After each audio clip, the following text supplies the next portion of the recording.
Okay mga master, meron tayo ditong compressor. Meron tayong screw type, tsaka merong rotary. So, una natin itong mga resistance mga master. Kasi nung nakaraan na nag-upload ako ng picture. Kasi marami ding nalito. Meron din namang ibang nagsabi na baliktad. Meron din ibang sabi na ganoon talaga doon yung resistance niya. So, itong picture na ito mga master, ito kung makita nyo ito, ito yung nakaraan. Marami kasing nalito. So, itong picture na yan, ganito yun siya, screw type. Ito yung nakita nyo ito. Ito yung rotary ito yun. Tingnan natin kung ano ang naiba sa kanila. Kung ganito ba itong pagkakuha ng resistance, tama ba or may mali. Okay, so una natin mga kamaster ha. Meron tayo ditong potential meter. Meron tayo ditong white paper. So, gagawin natin, kuha natin ng triangle dot. Dot dito. Dito, dito. Saka ito namang isa, ganun din. Ayan. Okay, so may tatlong dot na tayo, no? So, kuha na natin ang resistance. Unahin natin itong isa. Itong rotary. Okay, so una natin kunin. Rubber dito mga kamaster, oh. Ayan. Una natin ito muna sa baba. Itong dalawang baba. Okay? Yan. So, lagay natin sa ohms. Yan. Kung yung magkuha tayong, may marireading tayong 4.4. 4.4 or 4.3. Ayos lang yan. So, dito 4.4. Okay? So, ito naman kuna natin, itong taas, tsaka dito sa gilid.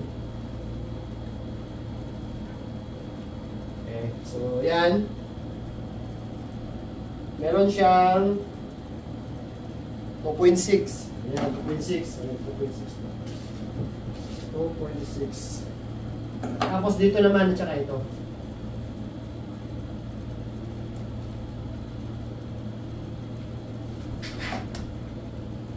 Oops. Ayan. Tapos ano siya, 1.9. 1.0, 1.9. Ayos lang yan. Okay, 1.9. So kung saan kasi yung mga kamaster, kung sino yung mataas sa kanila yung makukuha natin rating, automatic siya na yung starting. Starting, di ba? Ito yung starting, kasi 4.4 dito, tapos 2.6 dito sa kapila. Tapos dito sa 1.9, di ba? So ito ang pinakamataas, kasi 4.4 tsaka 2.6. So ito yung starting. Ang kasunod nun, ito yung common. Tapos ito namang sa kabila, kasi ito yung pinaka-lowest niya. So, ang mangyayari, ito yung running, ito yung common. Yan. Ito yung dot na yan, di ba? Dot na yan. Yan. Kaya natin parameter man ito. Okay. So, ito naman isa mga kamaster. Tingnan natin kung alin sa kanila yung paano yung winding niya. Kung parehas ba dito sa rotary type or hindi. Okay, so unahin muna natin yung baba. Unahin natin yung baba. Yan. So kung may makukuha tayong tumatakbo pa siya eh. Hintayin natin mag-steady siya.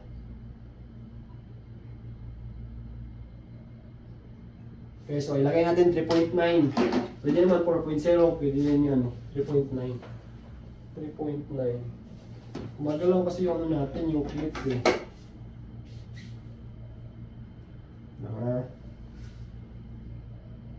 Ayan, nag-steady na siya yan. Nasa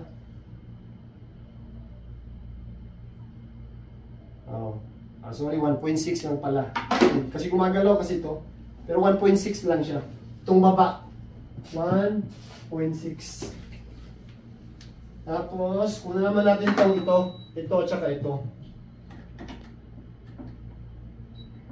Itong sa itaas at tsaka ito sa gilid niya. Sa left side. Okay.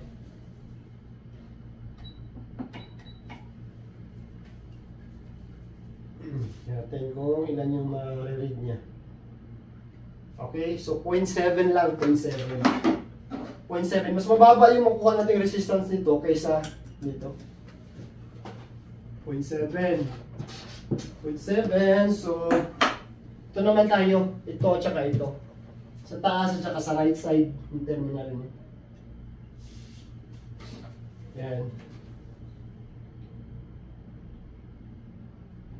Okay, nakuha siyang 0.8 or 0.9, ayos lang yan. So 0.8.